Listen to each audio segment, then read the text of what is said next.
lo que, mi gente? ¿Cómo están? ¿Cómo están? This is Que Lo Que, your Dominican podcast here on a Sunday night at the end of one election week and the beginning of another election-related kind of week here. I am your co-host, Albert Garcia, and I am here, as always, with the ever so popular, ever so extravagant Venus Fernandez, lovely. Venus, ¿cómo está? Here, live on Que Lo Que.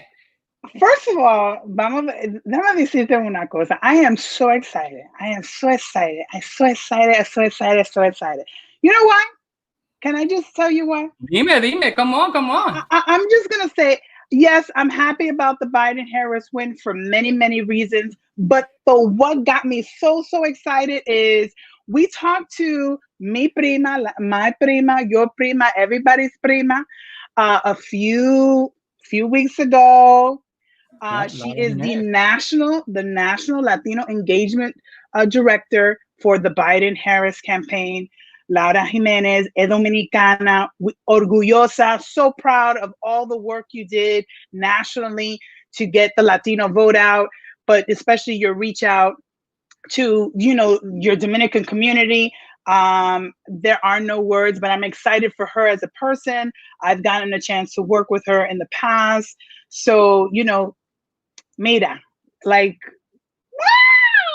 I know. I mean, this has been a really, really big political season for for a lot of folks. I mean, we've chronicled it over here at Que Lo Que, and I think we thought it was really, really important to hop online and hop here virtually and let folks know at least a little bit of our thoughts. You're seeing a lot of folks talk about on the cable stations. You're getting a lot of hot takes, a lot of analysis, and we're like, espérate, nosotros conocemos algunos dominicanos y vamos a decir y primos también que saben un poco, right? So we thought, hey, let's bring in some of these folks here. So Venus, díganos, who do we have here? Who do we have here today to help us talk a little bit about the show? And mira. This. I need to take a moment to myself because I'm just, mira. Actually, you know what? I'll even do this. Tú ves esto. Espérate. Dame calmarme. I just needed that in my life. No, but I'm going to start off with a good friend of yours that became a good friend of mine. You know how that works. Tú sabes. Tu primo becomes my primo, and then we all become family. You know what I mean? Like familia. I'm just going to introduce him because we're all family here. Rafael, come on, join us. Buenas noches, familia. What's going on? Hey, ¿cómo está yo? ¿Qué lo que? Better than I was a week ago, So, it's an honor to be on the show, and I mean, that's my compadre and a very, very dear friend, and Venus, how we roll. So I'm glad. Hey, it's always when you're the Puerto Rican that gets invited to the Dominican party, you always feel good. You know what I'm saying? No, claro. Well, look, we were like, mira, we had to call our Puerto Rican cousin from Philly, because Pennsylvania came in strong, and so we wanted to know at least from that perspective where you have. But Rafael, you're not the only guy. We're not the only person here. We also have Rafael is the director of political campaigns at Unidos Action Fund. He is also the host of one of the longest, I think, if not longstanding, Latino podcasts. Now titled Found in Translation, as well as this year also started with his crew. I would like to say almost like the Wu-Tang Latino podcasting crew, with the podcast of the Bomba Live talk show that we did up in June, right? So he's the head of that brainchild of that. But in addition to Rafael, we also have with us, we're bringing back an old guest of ours, in terms of one of the very early folks who were here on Que Lo Que, Eva Facundo. Eva, mira, tú estás acá. ¿Qué lo que? I'm part of the OG, right? I'm No doubt. Always and forever. No, exactly. You guys, again, there's a way more sophisticated setup, I feel like, up here. Okay, you gotta level up. You gotta level up. What is it? Level up. Claro, no, es que pasó, we paid the rent, we got stable jobs. I mean, like, la cosa, tú sabes, no, está un poquito mejor, todavía luchando, todavía guayando plátano, pero in yuca, pero, but still making way. Well, look, Eva is the deputy director of affiliate fundraising, as everyone know, at Emerge America. And so, and this is our crew for tonight, at least to get us a little bit, give us a little bit of an take about this week. But I want to kind of first start, I guess, both of you and Ray and Eva, what's your thoughts about what we saw just in general, like what we saw this week? And yes, the big news over the weekend was that Joe Biden was named and some with the presumptive winner of Pennsylvania. He is now, by most media folks, in terms of and really the people, known as the president-elect. But there was a lot of things that happened also this week. So maybe first going in, starting in the Northeast and then moving west. Rafael, Ray, tell us, what are your thoughts in terms about this week? Well, before I get into Pennsylvania, if I could just kind of give us a national perspective on it. First of all, from a Latino perspective, it's a historic voter turnout. We're going to end up with somewhere in the range of 15 to 16 million Latinos that came out to vote this election. Not only is that the largest voter turnout we've ever had nationally, but it's also historically significant because this will be the first national election where we're the largest voting minority group. So we surpassed slightly the black community turnout. So I think sort of from a electoral map perspective, this Arizona likely victory for Biden will be the latest brick in what has become, and doesn't get a lot of attention for it, the Southwest blue wall of Latino voters. So for you youngins out there, 20 years ago, 30 years ago, California was not a blue state. We had a president in the 80s who was a Republican from California.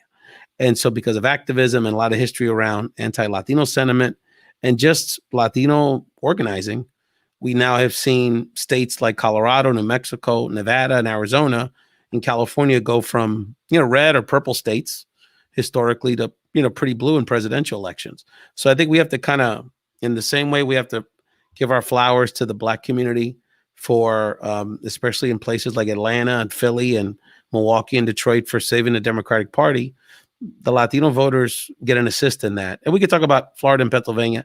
I think from a Pennsylvania perspective, it's pretty simple.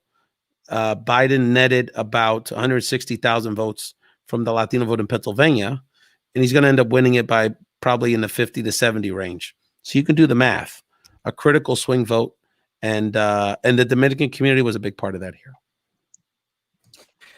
Eva, what's your thought, especially in terms of as Ray said? I mean, you saw obviously Colorado, California, a bunch of those, and if things hold, Nevada, Arizona, like from you're out west. What's your viewpoint in terms of what we saw this week?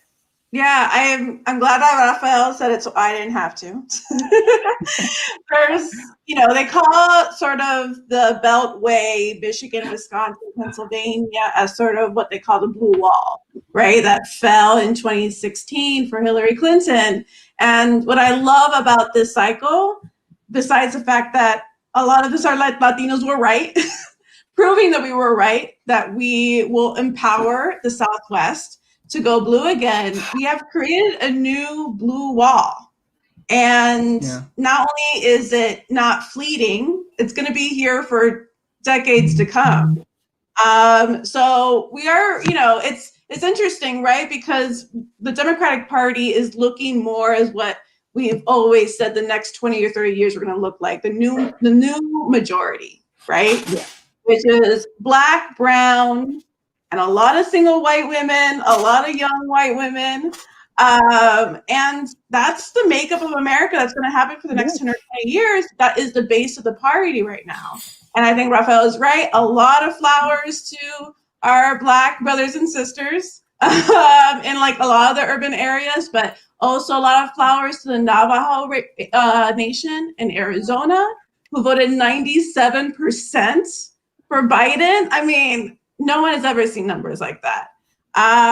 So this is a coalition, and like the beautiful thing is that we're not doing it by ourselves. I feel like for a while there, you know, the whole conquered and divide strategy from the other side was working, that we felt we were kind of isolated.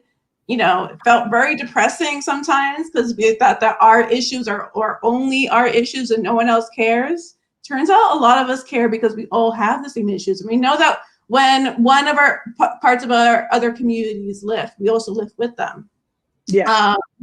And that divide and, you know, conquer strategy is not going to work because now we know that it works. We win when we come together. So yeah. I am so happy to see so much, you know, interesting things that happened this election. That means that, wow, we really have some work to do to get it worse in Texas. We coming for you, Texas. We're coming for you. That's the thing. That's going to be a JLB, but that's needed. No, that's the last domino to fall there. Yeah, no, definitely. And then, you know, the other thing too is that, you know, again, in terms of these cycles, you had especially a lot of Latino activism in Georgia, right? I mean, in terms of helping to flip Georgia blue. You still have work to be done in Georgia. You've got 2 runoffs now, that will decide the fate of the Senate, right? But then you also just have, in terms of, I think, you know, I think what I'm hoping is that also people's experience during this election cycle was also something that people found reassuring. Right? I mean, like to say it's a tough year is you know, there's not even words for that, right? So I think that the people, I think, hopefully in some of these states also have found a sense of community in the political organizing and in the. I mean, we saw it here, right? In terms of Venus, in terms of in Florida here, how especially Dominicanos, right? I mean, how. Regarding the organization, you know, just the grassroots, especially in Miami, because that's where I'm living right now. I've never seen it like the way it was this year. I mean, you know, yes, we had todos with Biden, but it was so nice that individually, los Latinos in their, you know, their communities, the Nicaraguans, the Venezuelans that were for Biden, the Cuban Americans that were for Biden. But, you know, I'm Dominican, so Dominican Americans came out. And, you know, with that, I want to just shout out to some local activists and community leaders, former state representative Daisy Baez. You know, she did a fantastic job. She also started this thing, Dominicans Votan, Dominicanos Votan, you know, just to try to educate, and which was great. Also, Doctora Leonarda Duran Buick. She's also a candidate for a county commission seat in District 8 in the South Dade area. But she came up along with Patricio Moreno, president of the Dominican American Democratic Club. Together, they did Mangu with Biden, Una Caravana.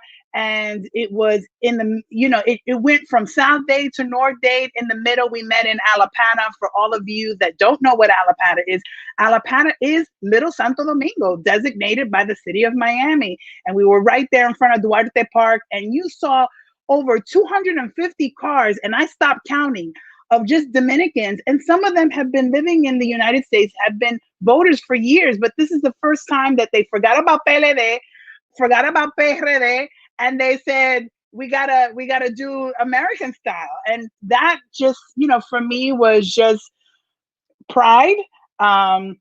And it was just so fabulous to see. And then when we all joined together, all these different Latino communities then came together for Todos por Biden. And you just see a long line of different banderas, flags. But at the same time, even though we are culturally in certain areas different, we were just all talking the same, like, we need to do these things. And Eva, you mentioned about uplifting all ourselves. We all know that every community always has something different that we sometimes don't see eye to eye on, you know, especially when you're talking about Latinos, you know, when they come from different countries, you know, we have different systems, but to see so many Latinos just standing on one voice and saying, we need to come together como Latinos, like Dominicans, and say that we don't want this no more. It was, mira, un poquito de, you know, I gotta cry, you know, the tears were coming down. It definitely brings a little bit of a tears. I mean, Ray, I know in Pennsylvania you saw a bunch of Dominicans also, I think, in terms of mobilizing Puerto Ricans, a lot of different groups, and a lot of different Latino groups. Tell us a little bit of just about in terms of Pennsylvania. I mean, ultimately, the key. I mean, I think from a heartstring standpoint, I think obviously something that Biden would want to know. He's from Scranton, so he would want to have Pennsylvania. But pretty amazing, right? To think about, in terms of the way that Latinos helped mobilize, and in general, the city in general, African Americans there in terms of that city, not Latinos also there in Philadelphia, but in places like Bucks County and in Pittsburgh and other places right around the state, right? How tell us a little bit about, give us a little insight, in terms of, since that's where you're from. Well, I mean, I think the Dominican community, which is, I don't know the exact numbers, but is definitely the second largest Latino voting group in Pennsylvania after Puerto Ricans, really established itself as a factor electorally in statewide elections Tuesday. In Philadelphia, when I was in the street and people saw my social media, I gave multiple Dominican voters rides to the polls, voting information. It was very clear that the Dominican community was very engaged, and that's because of leadership. So in Philadelphia, we have the first ever, I believe he just got elected to a second term Tuesday, Representative Danilo Burgos, Dominicano, first Dominican American in the Pennsylvania legislature, and he's been cultivating the Dominican vote in Philadelphia since he was the head of the Dominican Bodeguero Association for a long time. So, and he's still a young guy, great talent for politics. And then in the other big chunk of Latino voters in Pennsylvania is what we call the 222 corridor, which is basically the ex-urban ring. So for the New Yorkers, if you go down 78, you go visit your cousins in Allentown, Bethlehem, Reading, Lancaster, York. Those towns have very large Dominican communities. Some of them are Dominicans are the largest group at this point. And you have examples of leadership, again, people like Allentown City Councilman Julio Goridi, Allentown City Councilwoman Cynthia Mota, and other leaders throughout the state in that emerging pocket that are just very active. And there was a lot of unity amongst Dominican voters and Dominican leaders around the country. Congressman Espaillat came to Pennsylvania for multiple caravanas, where Puerto Ricans, Dominicans, all Latinos work together. And I think the Dominican vote in Pennsylvania, as we analyze the numbers, is not only going to be very significant, but also going to be amongst the most progressive voters in the Latino community. And I wanted to, because I'm a little short on time, I did want to note sort of my advice or my thoughts to our Dominican leaders here that are watching this. And I'll be watching after I step off to hear more of Eva's comments on this. But that I think Dominicans, it's very important that y'all tell your story right now, because for all we hear about the Venezolanos, and we should care about their voting habits for lots of reasons, but the Dominican voters in Florida are just as significant numerically. And by the way, they're actually the real base voters for the Democratic Party. And whereas progressive leaning is any subgroup in the Latino community in the country, if you're looking at some of the exit polling that's coming out. Same for what we've done in Pennsylvania, same for what Dominican leaders in the Northeast corridor did to provide support to the diaspora in swing states.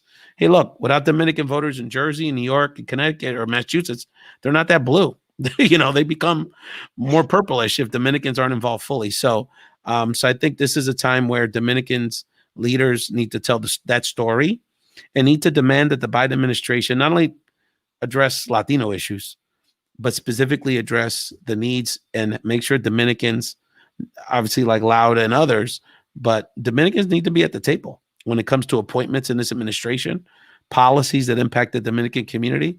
And I know, I don't have to tell my Dominicans to be involved. Y'all are very politically active, but I think that Dominican vote story needs to be told, because unfortunately the Cuban-Venezuelan conundrum is very sexy. And to New York Times reporters, that think about Latinos in these kind of, one-dimensional boxes. But the Dominican vote is something that's just as significant, if not more, and that story needs to be told. Well, gracias. Thank you. Snap. No, I mean, he's preaching to the choir over here and stuff. Ray, thanks a lot. I know that, we've all got kids. It's Sunday night. We got to figure out stuff. So we really appreciate you being on with us. No. And look, it's not going to be the first time we get you on the show, definitely. No. I mean, as many times as I bug you to come on my show. Friend. So there's a lot of synergy here. Eva, Venus, I look forward to keep watching the show and hear what y'all have to say. Thank you so much. Bye. Well, No doubt, no doubt. I just want to say, because he used the word sexy with Cubans and Venezuelans. As una Dominicana, I'm just saying, and a voter, and a Democratic voter, and a progressive voter, I just want to say, I'm kind of sexy too. You know what I'm saying? Get out of line. Like, Playboy, look over here. This is your sexy story right here. No, but look, the reality is, and especially, I live here in Miami. I've lived in Florida off and on for a couple of years. Florida in general is the bad child. Vamos a decirlo claro. Vamos a hablar clarito. It's the bad child. You love it. You gave birth to it. It's there, but you know what I mean? Like, oh, but we also have to understand, and for a lot of people that don't know the history of Florida, let me just tell you a few things. One, let's remember that this is a southern state. It is so southern that one of the flags that they considered to be a state flag said, "Let us alone."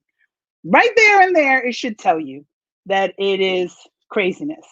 And then you add the fact that, of the Latino vote, and when they're talking about, oh, the Latinos didn't come out, they're really speaking about a specific group.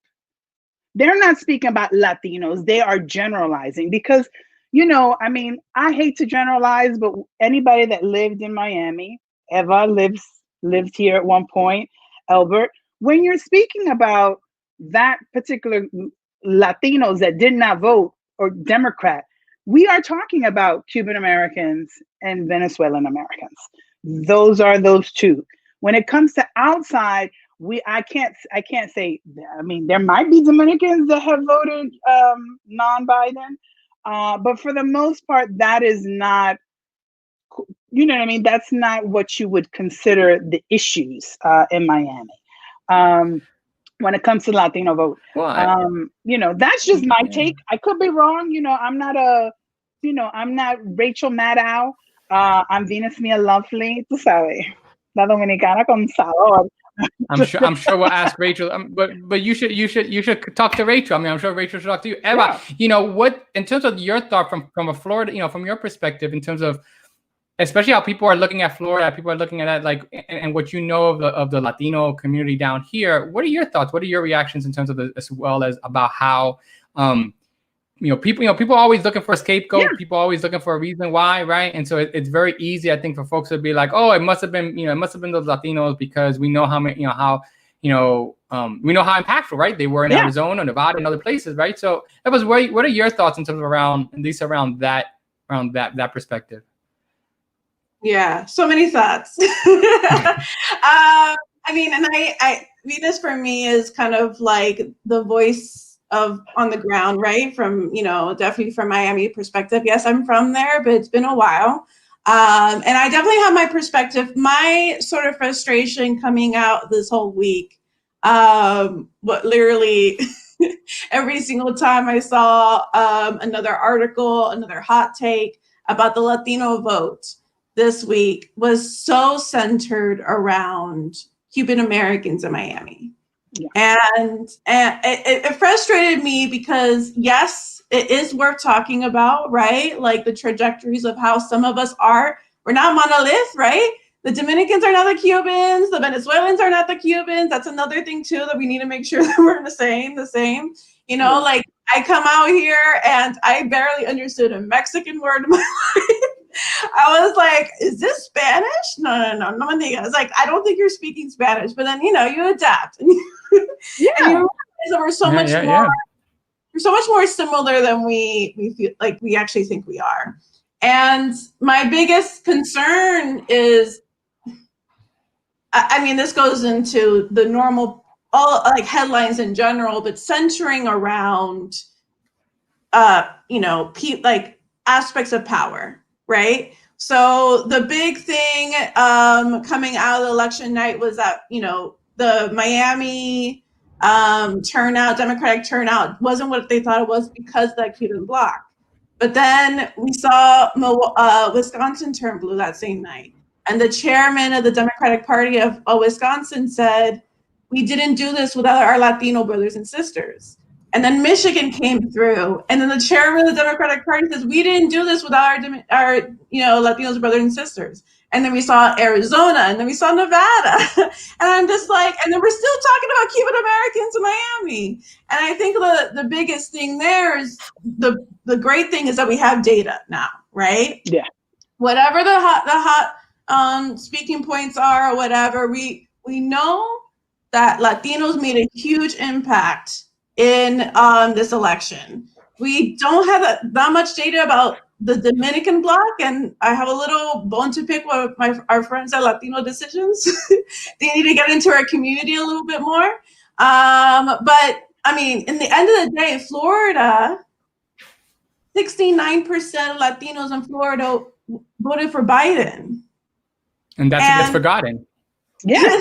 Forgotten. And like, that's the data though. You can't mess with math, right?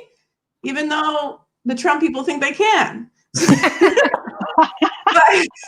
but like 69% of Latinos in Florida voted for Biden. That's the story. That's the story. We had an impact, you know? We did. And it's again, like the whole sexy story, but at the same time, we can't be playing this role of censoring things around people of power, right? We're showing you that we have political power.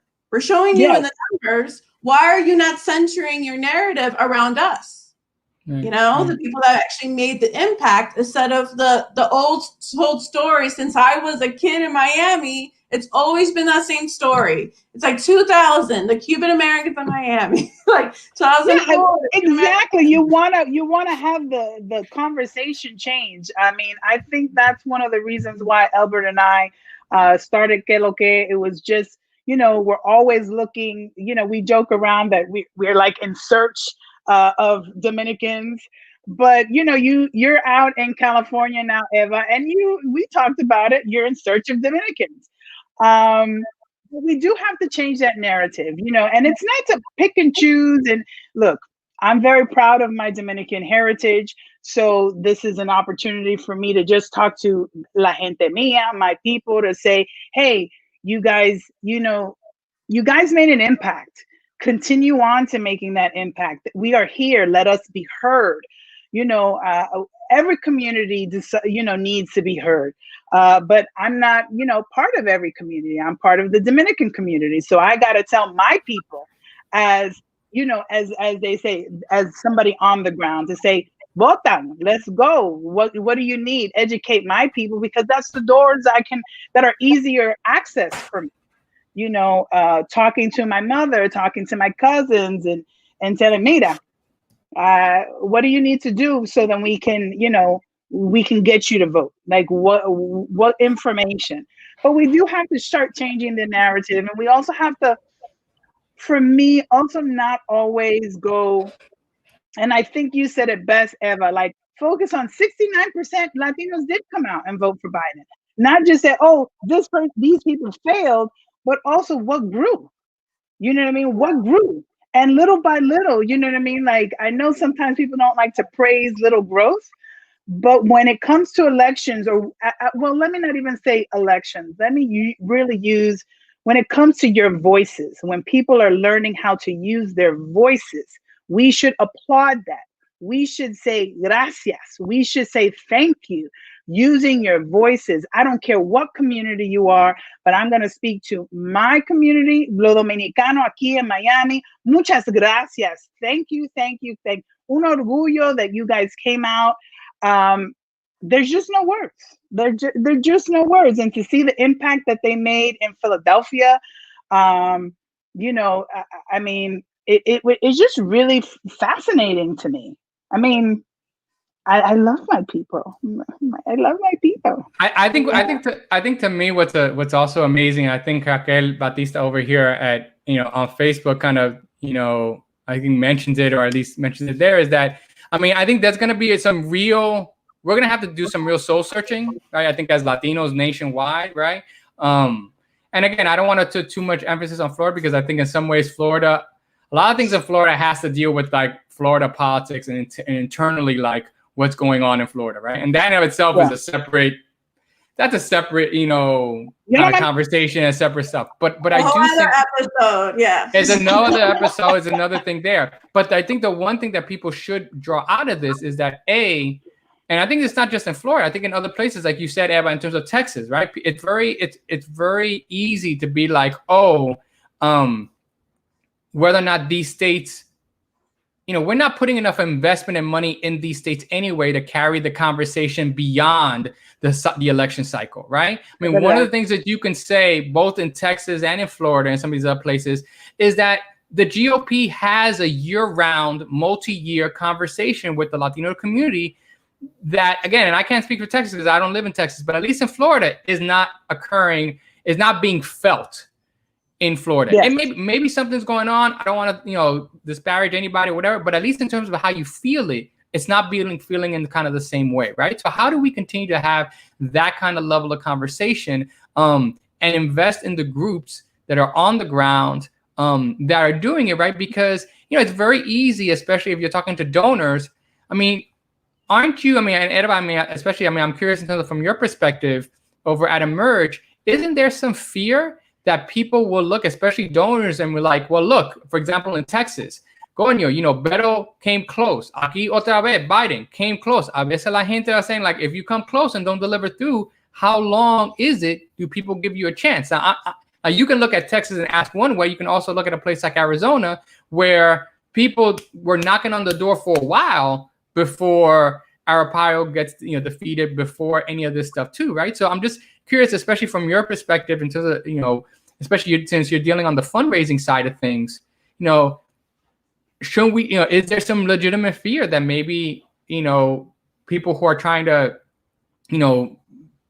put money in places and stuff like that, that they might like get cold feet, like look at some of these results and look at and say, get cold feet? Yeah. No, I think it's a really important question. And after 2016, when we saw a huge boom of women candidates coming out of probably the most surprising places. Out here in California, we had amazing, wins in Orange County, which hasn't been Democrat, I don't think ever. And we even said then, but we had nothing to prove it then, but it wasn't a moment. It was a movement. And, and that's how you build structure, you build strategies, you build, not to say you build walls, you build bridges, right? You build bridges within time, and you built in. Georgia did not become blue overnight. Stacey Abrams had to go in 2018 for it to be where it is now. Arizona did not come out blue overnight. And I think you mentioned Jeff Arpaio. There was a huge movement there. A lot of it came from the Latino community. But we did win a Secretary of State, and we won a Senate race in 2018. So we can turn it, Arizona blue this time around. And Nevada, my first political full-time campaign was in Nevada. It was a grind back then. It was a grind. You know what I mean? But like, I look at it now and I know that it's one of the, it's the new blue wall. It's going to take a lot of time and effort to tear us down, the Democrats down in Nevada. They thought they did it this time, but they don't. They didn't. So I think when we talk about messaging for donors, and then that also translates for just the general consensus of people that support this movement, is that, this is not one episode. This is not a mini series. This is Game of Thrones that goes 2 decades.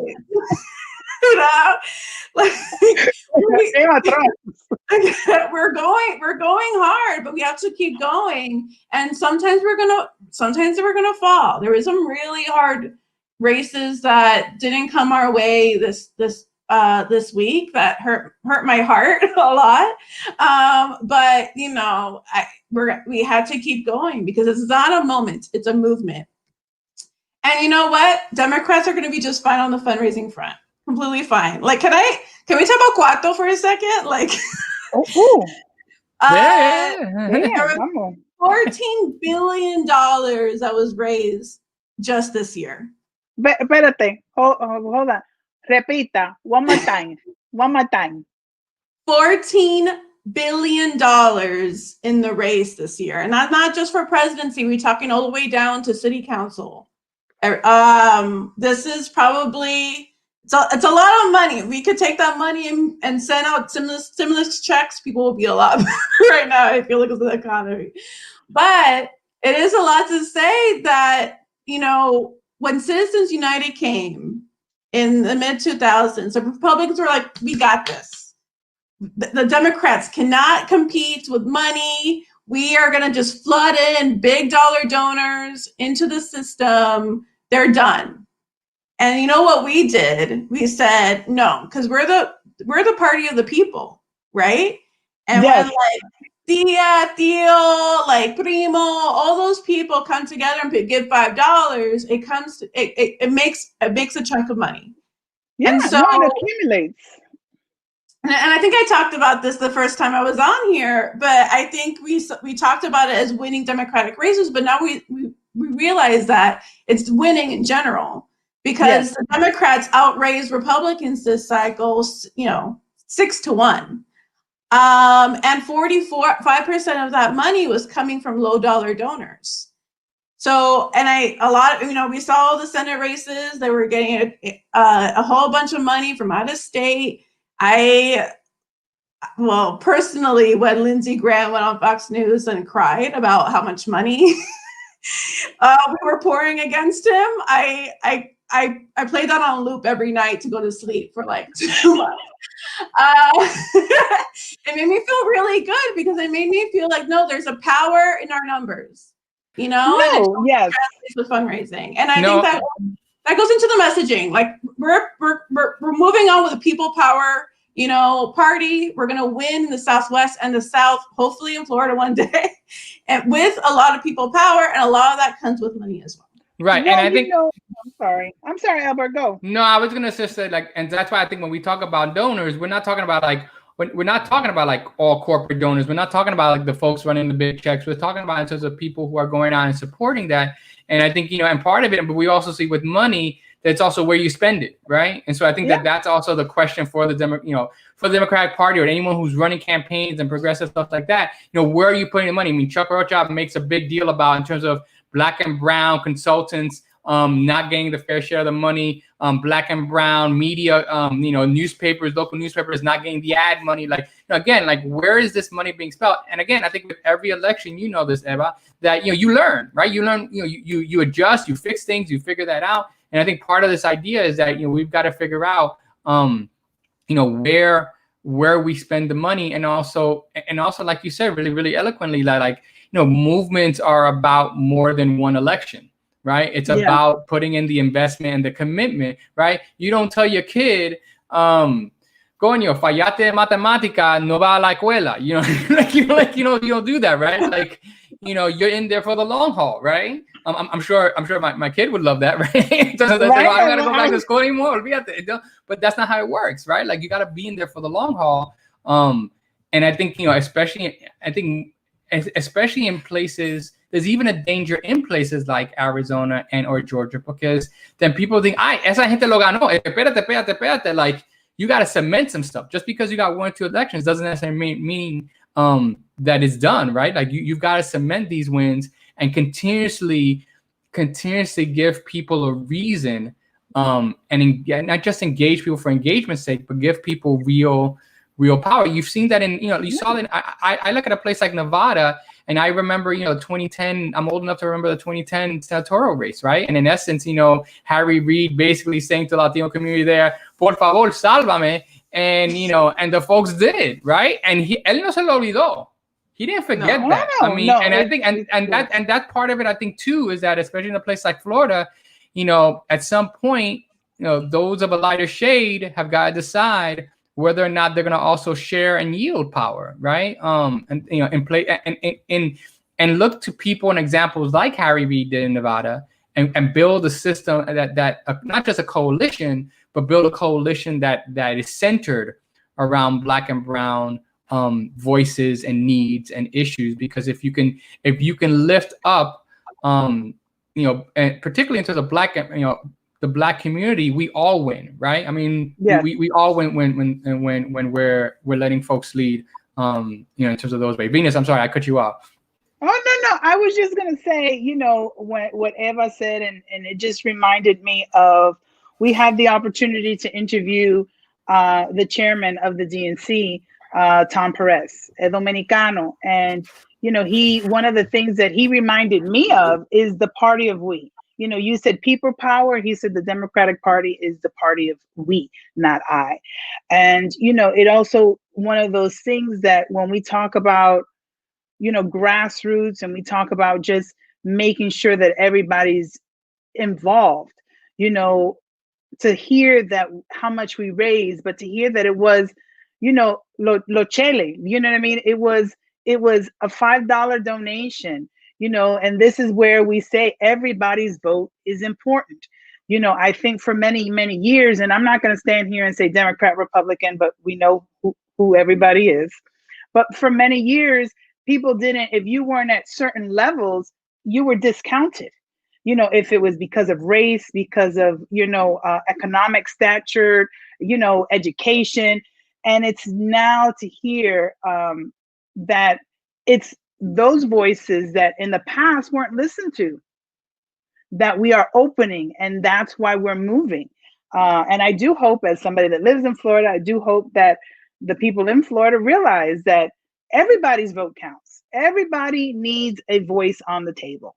Everybody, how they always say, if you're not on the table, you're on the menu. But, it just, when you hear those things in other states, that's what happened. They gave somebody, they unlocked the door for someone. And that person walked in, if it was to give them the little $5 that they had, or to use their voice in different ways, the grassroots organizers, the field organizers, just the community activists saying it's important to get involved. So just hearing this, it still brings me hope. I'm not as old as Albert to know about some 2010 election, back in the day. But we could just move forward, but just to hear those things, to say that every election, you said it, every election we move forward, but it's on a constant, it's a movement, and we can't stop it. We can't stop these conversations. I mean, I've told people that have been elected that I hold them accountable. I hold them accountable every day. It's not just, you won and that's it, that there's no more engagement to the community, that there's no more conversation. I just don't want to see you on election or right before election campaign season. I need to see you every day. And if you're going to send a delegate, you better make sure that delegate is communicating with me every day, interacting with my community, your constituencies. And, it's just not this token, like, oh, I'm just going to put somebody here and they're not doing anything, because that doesn't work. And we've seen that doesn't work. We have to be a constant. So, like Mira, me, I just try to be a little real, try to be, very me. But, this is when I'll just say a very Dominican thing. Sometimes what they need is son golpe, tres. Uno, y dos, y tres. Tres golpes, and that's it. Very efficient, very efficient. Mira, as we wind... No, Eva, go. Oh, no, sorry. I just want to a little piggyback, because I think you made a good point. I talked about where the money is coming from, but it's really important to talk about where the money is going. And I think you made a really good point there. And then to Raquel's point in the comments is we do have still a lot of work to do.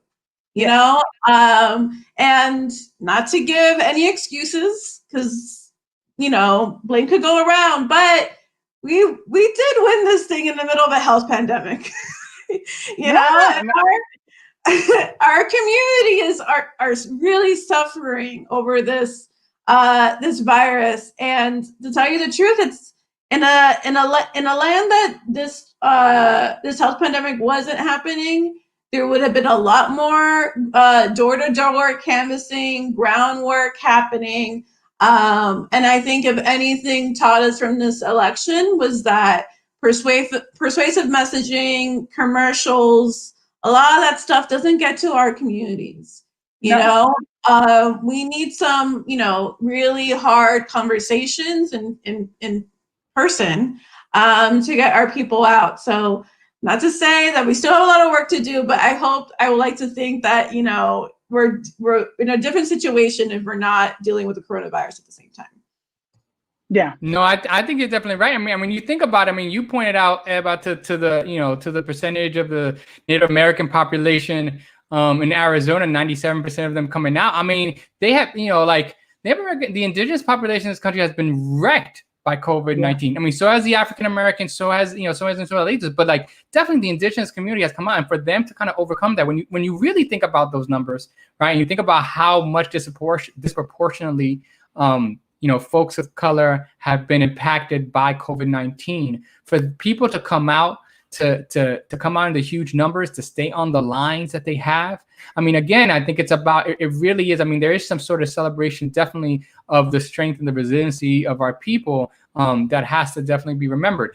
As we wind down, as we look in terms of upcoming to the week, right? What do what are some things, Eva and Venus, that you guys are either looking to or trying to remember, or do you like our folks, our audience, to kind of remember as we head into, this week? Either Eva, you can go. No, you can go, Eva. I'll leave my lo que tengo en mi mente al fin. Okay. Al fin. Take your time. I mean, it's so hard to, after what seems like such a grueling victory, to kind of bounce back and focus on something else. So the first thing I want to do is have some time for yourself. Like take some self-care.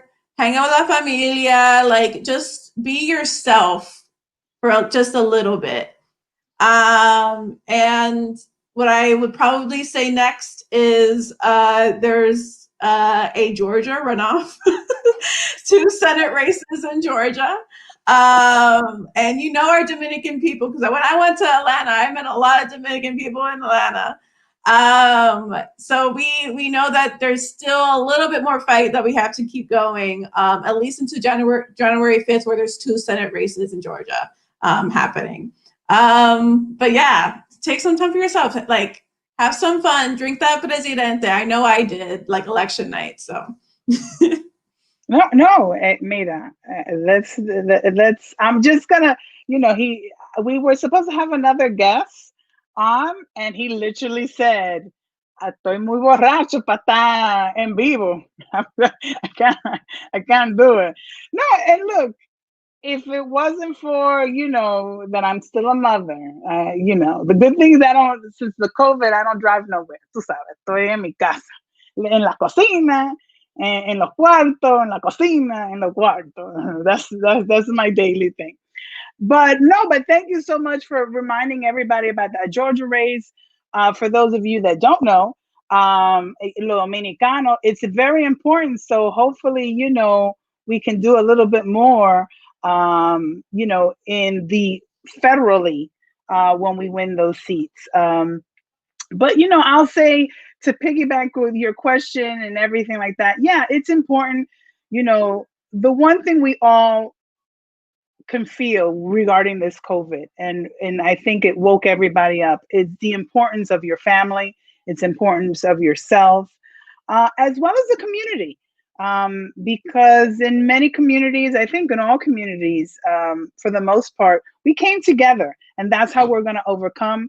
That's how we overcame a lot of things, and that's how we came out and vote as a community, as neighbors, as people, as Comunidad Latina, and then especially Dominican community. We let our voices be heard, and I do hope that everybody that felt their power this year, and they felt that it was important for them to vote, maintains that. There's many, if you're not sure how to get involved, there's many organizations, locally, federally, statewide, nationally, but even just your little dominoes club, la gente que tú juega dominó, like just continue those conversations. Even if somebody else is not coming to you about those conversations, continue on with your family, tu familia, your neighbors. And, you know, like when you hit the domino, mira, tú sabes quién está ahí, you know, who's voting, you know what I mean? Like, get to know and follow them. We voted for them. Understand that, you know, I'm not going to, you know, I'm going to be on my little soapbox a little bit, just a little bit. But understand that you have to hold them accountable, the elected officials. If they're Dominican, non-Dominican, if they're Democrat, they're Republican, they represent you if you live in that area. So open your mouth. You opened it once, just don't wait every 4 years. Todo día diciendo, what have you, it's going to sound like a song. What have you done for me lately?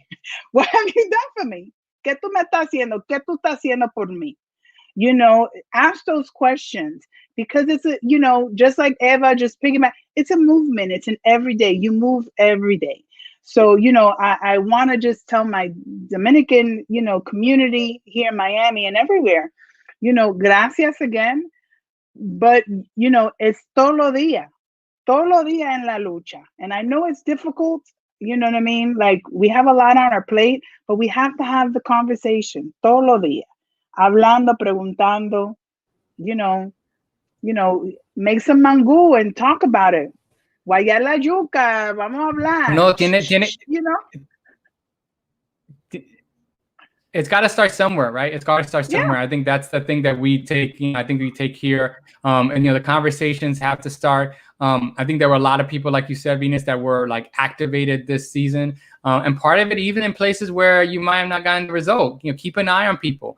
You know, be the active, you know, citizen. I still hear, you know, the words of, you know, of Julian Mejia's mom, who was like, ¿pa qué cogiste la ciudadanía si tú no lo vas a usar, right? Like, why do you have citizenship if you're not going to use it, right? And so I think that's part of, you know, that's part of the responsibility in doing it. And if we could do it in a fun Dominican way, then coño, lo mejor es así, you know? So, I mean, this is the stuff that we do and how we do it. Eva, thank you so much for for joining us here on Sunday. You know, on one of, hopefully, you know, we'll do these things a couple of times to go in live and important kind of things there, pero always a pleasure. We certainly want to touch base with you during the holidays to see cómo lo está pasando allá, cómo tú sabes, cómo la Navidad son allá in the Western land that you are in California there.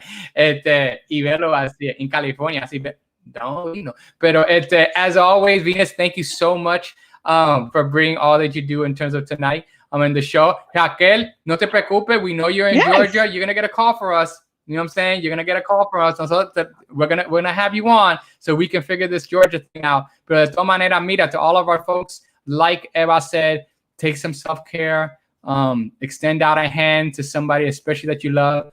Make sure that you keep in touch with folks and the communities that you either want to build, that you are in the middle of. And like we always say in Que Lo Que, as long as there's good bon teacher to spread, Que Lo Que will always be there.